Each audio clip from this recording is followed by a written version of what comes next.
Yes.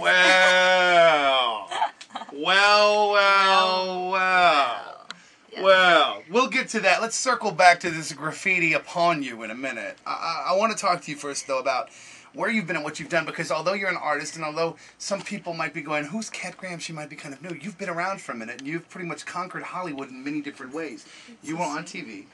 Yes. And you've been in some movies. I have. You were a vampire. I'm on a vampire show. But you're not a vampire person. I'm not. You don't get down with the blood drinking?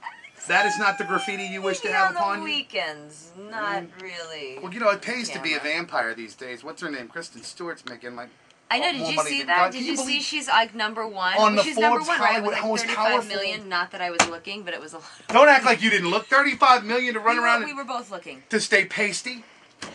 To stay pale? Don't be jealous because you think her pasty is competitive to your pasty. For $35 million, I'll never go in the sun. I'll stay as pale as you want me to stay. I'll live in a box. $35 million, I'll go to In-N-Out Burger with sheets all around me looking like Alec Baldwin dodging the paparazzi. $35 million to be a vampire? Please. Yeah, I think it's amazing. I think you'd make a really cute vampire. No, I think no. No. I don't know. It makes me happy thinking about it. If you look about these vampires, though, right, and you were on the Vampire Diaries, there are never wide, out of shape, not fit vampires. Do you notice this? Why do you think that is? Blood? Is there some sort of protein thing going on? I think because they're dead. Oh, that's a good point. But I also think that you would make a great casual vampire. Like the vampire you would see at Starbucks. I don't know. Yeah. Right. Which is the more relatable vampire. The one that hangs out and is just like... The cool one, you know what I mean? These other ones, I don't know if you'd want to hang out with them. But you, I would hang out with you. Well, I would hang out with you, too. Because on top of you doing movies and being on a... I wanted to say Hannah Montana. I was on Hannah Montana. I was. How was that all about? It was awesome, you know, because I didn't know what to expect. You were Jackson's girlfriend. I was. That's right. Now it's all coming back to me. So, yo, what would you say to Miley Cyrus about her bum hanging out the other day? Girlfriend should not. I didn't see it. Yo, she should not have worn those. You should definitely not come to my show because there's a couple. But that's that might different. make a debut. No, but here's the thing. You at your show. That's you at your show. We know we're going to see a show, and there's probably going to be some ass cheeks hanging out.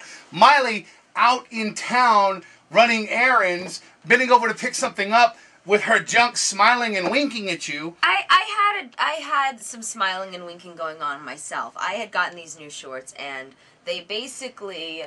my butt started eating the shorts.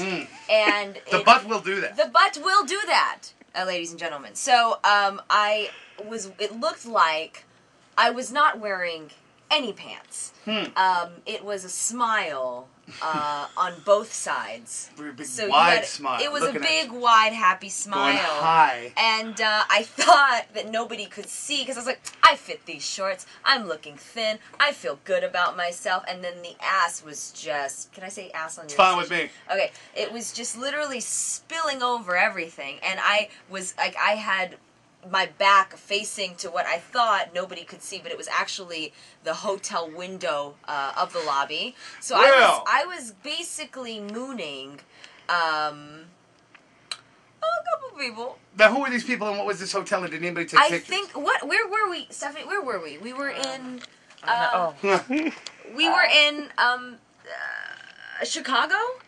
No, San Francisco. No, we were in Chicago because I Full moon over Chicago. There was a lot going on.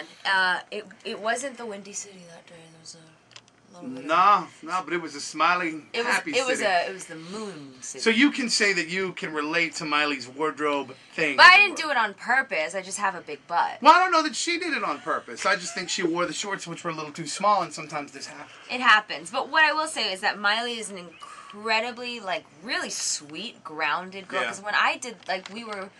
younger. It was years ago that I did the show. So she did everything from call my niece a couple times, so because it was a big deal because my brother has kids, and it's she was just so sweet and genuinely nice to be around. And she was somebody who was doing music and acting, and I was wow, I'm doing that too, So it was I'm a little different, but it was still cool for me to see. So all of this stuff then doesn't really, all this stuff you see in the news about her going crazy now that she's engaged and stuff like that, does this surprise you or no?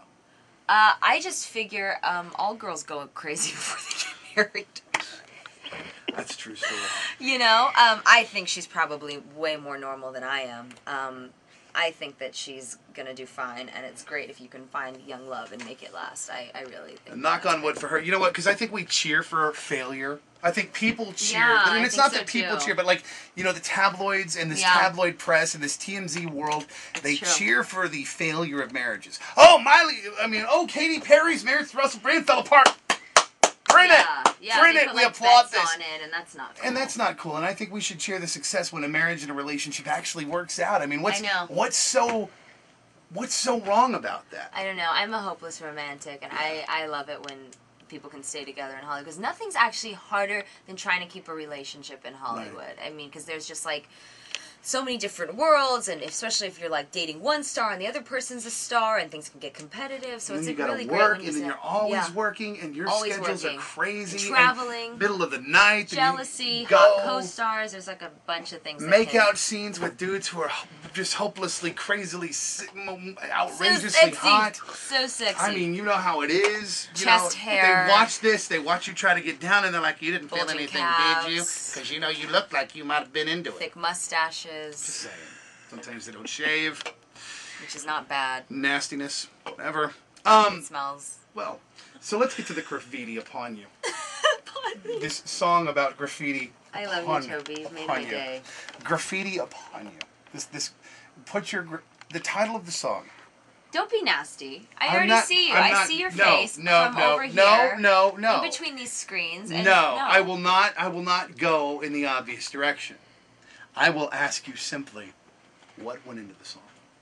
Okay, the song is basically, and About I say, graffiti put on your it. name on it. It's basically like, if you want me, come and get me. Right. That whole attitude of cat and mouse, but in a more dominating way. Right. Do you think girls want that? I do. I think that, Because, Pete, speaking as a guy, we Yeah. tiptoe around that. I know you, and that's why I made the song, because I feel like, especially if you go out or you're out somewhere, you see a girl, like, guys are kind of shy. I think they are. They are more shy than I think girls give them credit for. Do you know why we are? Why? Because if we come across as overbearing, we're afraid you will label us a douchebag. Right. Well, you have to Cocky, find arrogant douchebag. You have to find the balance. I think when you're approaching a woman, you have to be classy, but you still have to have some balls. And So say, subtle confidence, yet balls will go far. It will go far. I mean, don't be a dog and be like, "Hey, shawty, what's up?" Because that never works. Or like barking out. Like I've had guys literally bark out there. Sup, shawty, you look awesome. Like, oh, yeah. oh yeah, baby. I'm going to put the Shabbat in your salon. right. Mm-hmm. Yeah. Oh, I am up in bay. I really like the Shabbat in the Shabbat. Well, yeah, I had to weave that in for your mom. Yeah, I'm very Jewish.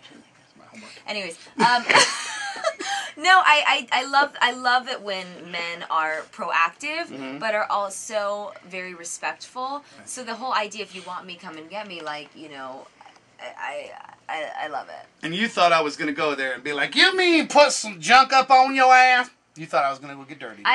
Is there a way that we can make your, sample your voice? Probably.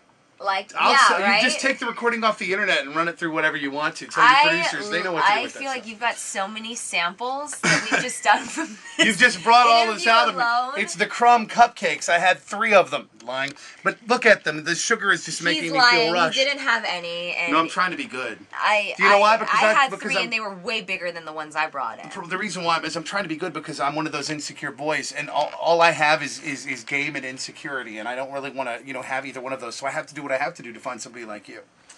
You know what I mean? So that I can put my graffiti upon you. That's right. And I will go tattoo it if you need me to. Let's go now. So, Let's make it happen. So this is your song, and we are This is going my to song. listen to your song now, and now we know Thank what you. went into it. It's not some sort of a deviant, filthy message. That you were thinking in your mind. I wasn't thinking that. You were not only Don't thinking accuse it, me you of were that. you were Don't accuse- psychically projecting No, it across the no. table into my No, mind no. and trying to Jedi mind F me. You don't need any death. These are not the droids you're looking for. Why are we so nerdy? These are not the droids you're looking for.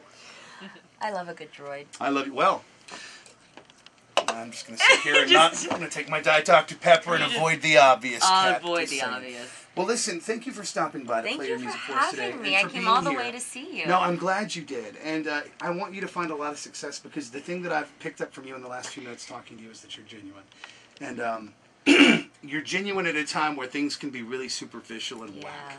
You know what I mean? Yeah, it's not important to me. No. I want to, you know, if I want to leave here and I want to have a good time, you know, I just want to have fun, and you know, I want to get to know people, and I want to meet people. This is all a journey, you know. I like discovering things. Like, I love finding out that you are an incredible photographer. Like, I'm going to go home and take that with me, and that's going to stay with me. Well, you brought your camera in, and I got camera envy. Yeah. Is that what you do? Do you do that in your spare time? Do you like to go take your pictures? Because you're not just carrying your 5D Mark II. You're carrying your 5D Mark II with a 50 prime lens, which means that people carry the 50 because they want to take a certain sort of picture. Right. I actually use the 5D to film for video. Yeah, I like it better than the 7D for video, and I love the idea of documenting my experiences. So you go home and you edit with your Final Cut Pro? I have two editors that I work with, because I have a good eye, but I'm not really. They're better than I know. They're way better at editing. I've edited my own things and they've come out terrible. I was at the Beverly Hilton and I bribed somebody with shots and something that will remain undiscussed on camera. That's indigenous to LA. Indigenous. Yes, and apparently she had liked it, and a friend of mine had it, and I was like, well, I can get you that too. Hey, I need one of those. Just got to edit my video with Katy Perry. That's kind of amazing. I think it's important. I think it's important to document, you know, your experience, because this is like a very unusual ride. You know, all this, like, what we do is unusual. Well, and I don't think that people really understand what all artists do. They think that it's all flash in the pan, Shazam. Somebody has a really good song on the radio, and then instantly you have, you know, One Direction levels of fans following you around, and it's not like that. It starts with this. Especially being a girl, actually. Yeah, I don't it's have gotta be like tough for you. Crazy girls screaming after me. No, you need boys coming after you. Yeah. Lots of boys. Yeah. I can see why. I'm gonna leave it at that. I have one. High five. Do you? What's his name? Pat. Toby. No. Well, on that note, we're gonna go. This is over. And get tattoos. To date and get tattoos, because I'm putting my graffiti on her. See y'all later.